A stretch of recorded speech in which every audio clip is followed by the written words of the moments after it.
Buon pomeriggio, ben ritrovati con l'informazione flash di New Sicilia. Di seguito i titoli più importanti.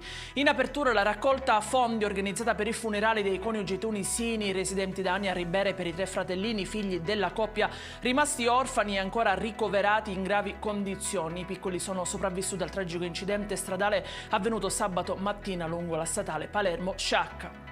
E rimaniamo in tema di incidenti stradali con un altro sinistro avvenuto nel primo pomeriggio a Racalmuto. Un camper si è ribaltato mentre procedeva in direzione da Agrigento verso Caltanissetta. 2 donne, anche un cane, sono rimasti gravemente feriti.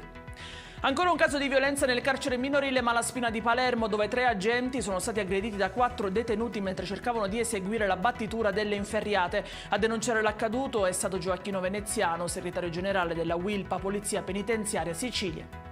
Giuseppe Rugolo, il sacerdote condannato a 4 anni e mezzo di carcere per violenza sessuale aggravata a danno di minori, ha presentato appello contro la sentenza emessa dal Tribunale di Enna lo scorso 5 marzo. Stessa decisione è stata presa anche dalla Curia di Piazza Armerina, ritenuto dal Tribunale civilmente responsabile insieme al prete.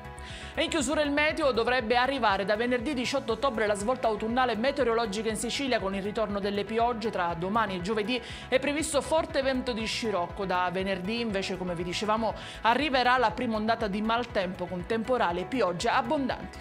Ed è tutto per questa edizione. Vi ricordo come sempre che i dettagli su queste notizie li trovate sul nostro sito www.neusicilia.it e sui nostri canali social. Grazie per averci seguito e buona serata.